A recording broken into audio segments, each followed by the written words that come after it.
Un sage directeur d'école mène un groupe d'élèves grossiers par le bout du nez après les avoir remarqués en train de ridiculiser un garçon en fauteuil roulant simplement parce qu'il jouait au basket avec sa mère. Maman, j'ai réussi. J'ai marqué un panier. S'exclama Caleb avec joie, les mains en l'air. Sa mère, Linda, et lui jouaient au basket sur le terrain après les cours, comme il le faisait toujours. Il y a 2 ans, Caleb a été confiné à un fauteuil roulant à la suite d'un tragique accident. Il voulait devenir un grand joueur de basket-ball, mais son fauteuil roulant a réduit à néant sa confiance en ses capacités.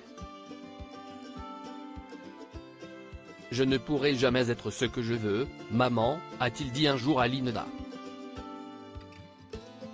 Je dois renoncer à mes rêves parce que je suis handicapé. » Ce jour-là, Linda a pris les mains de Caleb et lui a dit de ne plus se voir de cette façon. « Tu n'es pas handicapé, Caleb. Tu es un enfant spécialement handicapé qui peut réaliser ses rêves tout autant que les autres enfants, et je serai là pour te soutenir. » À partir de ce jour, après les leçons de Caleb, Linda l'emmenait sur le terrain de basket et ils jouaient ensemble. Lorsque Caleb ne marquait pas de panier, il se décourageait et abandonnait, mais Linda l'encourageait toujours à se donner à fond. Ce jour-là, lorsque Caleb a enfin marqué un panier, son bonheur n'a pas connu de limite.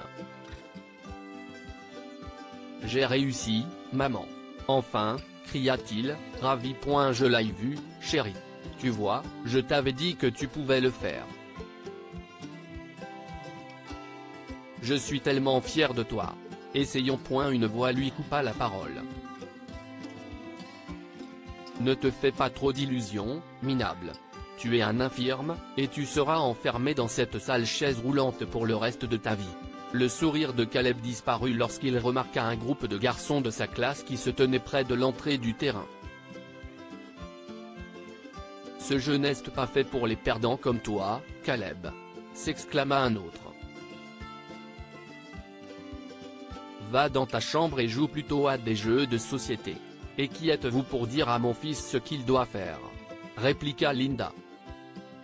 « Allez vous faire voir ailleurs. Vous ne pouvez pas nous forcer à y aller. » Si est-il le perdant Caleb qui doit partir. De toute façon, Caleb, tu ne feras jamais partie de l'équipe. Pourquoi ne pas essayer de jouer aux échecs? Comme ça, tu n'auras pas à te lever de ton horrible chaise. Après avoir entendu des paroles aussi blessantes, les yeux de Caleb se sont mis à pleurer. « Est-ce qu'on pourrait rentrer à la maison, s'il te plaît, maman? Je ne veux plus rester ici. » murmura-t-il, les yeux pleins de larmes. Mais Linda avait d'autres projets. « Nous n'allons nulle part, Caleb. Écoute-moi, » dit-elle en s'agenouillant à côté de lui. « N'écoute jamais quelqu'un qui te dit que tu ne peux pas réaliser quelque chose. Il n'y a rien qui puisse t'empêcher de jouer au basket, d'accord? Continuons à nous entraîner. » Elle lui a tendu le ballon et lui a demandé d'essayer de le lancer dans le panier. Mais les railleries de ses camarades de classe avaient déjà démoralisé Caleb, et il n'a pas pu marquer un seul panier. Les garçons ont alors commencé à se moquer de lui. « N'abandonne pas, Caleb. » Linda l'encouragea.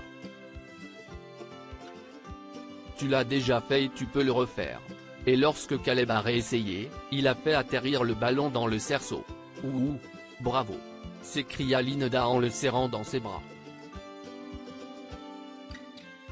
Elle rendit le ballon à Caleb pour qu'il le lance, mais l'un des garçons le lui arracha et s'enfuit. « Tu penses que tu es trop intelligent, n'est-ce pas? Alors va te chercher un nouveau ballon », cria-t-il à Caleb avant de s'enfuir avec les autres garçons. Le directeur de l'école, M. Hunt, vit ce qui s'était passé et prit note de ne pas laisser passer l'affaire. Le lendemain, lorsqu'il aperçut les garçons dans le couloir de l'école, il les convoqua dans son bureau. « J'espère que vous savez pourquoi je vous ai fait venir aujourd'hui, » leur dit-il en les fixant dans les yeux. « Si ce n'est pas le cas, permettez-moi de vous informer sur le sujet. » Il a expliqué aux garçons qu'il les avait vus taquiner Caleb la veille. Et donc, a-t-il poursuivi, vous allez retourner sur ce terrain aujourd'hui après l'école et lui rendre respectueusement le ballon. J'espère avoir été clair. Mais, l'un des garçons a tenté d'objecter, mais Monsieur Hunt n'allait pas les laisser s'en tirer à si bon compte. Ou vous pouvez me retrouver ici avec vos parents et obtenir une suspension temporaire. Vous voyez, les garçons, vous pouvez me mépriser pour ce que je fais aujourd'hui, mais si est pour votre bien. En fait, vous devriez tous apprendre quelque chose de vos camarades de classe. Bien que Caleb ne puisse pas marcher, il fait tout ce qu'il peut pour se montrer digne de ce qu'il veut faire dans la vie. Et vous, que faites-vous? Vous le taquinez et le démotivez? Si est ridicule, soupira-t-il. Les garçons n'ont rien dit et sont restés là, la tête baissée, en silence.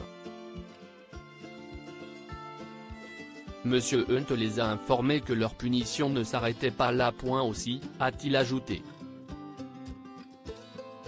Après la classe, vous aiderez le concierge de l'école à nettoyer le terrain de basket. Je n'impliquerai pas vos parents dans cette affaire si vous faites correctement ce que je vous ai demandé et si vous me démontrez que vous avez reconnu votre erreur. Les garçons ne voulaient rien faire de tout cela, mais à ce stade, ils n'avaient pas le choix. Ils devaient aider le concierge et nettoyer le terrain de basket pour se conformer aux ordres de Monsieur Hunt. Sans oublier qu'ils devaient s'excuser auprès de Caleb, qui avait un grand cœur et qui leur a pardonné. Si vous êtes sincère, je vous pardonne, a-t-il dit. On peut être amis? Pas question, ont grommelé les garçons. Les garçons grossiers ont refusé d'être amis avec Caleb malgré la gentillesse avec laquelle il les a traités, mais ils ont appris leur leçon et n'ont plus jamais importuné Caleb. Que pouvons-nous apprendre de cette histoire? Rien ne peut t'empêcher de devenir ce que tu veux être. Caleb a peut-être perdu sa capacité à marcher, mais il n'a pas perdu sa volonté de poursuivre ses aspirations. Il travaille dur pour réaliser ses rêves, et avec un peu de chance, un jour, il les atteindra. Les enfants peuvent parfois être cruels, mais certains aînés savent comment s'y prendre avec les petits malins. Monsieur Hunt a mené le groupe de garçons espiègles par le bout du nez après les avoir vus maltraiter Caleb. Il a été assez sage pour s'occuper d'eux, et les garçons n'ont plus jamais importuné Caleb. Partage cette histoire avec tes amis. Elle pourrait égayer leur journée et les inspirer.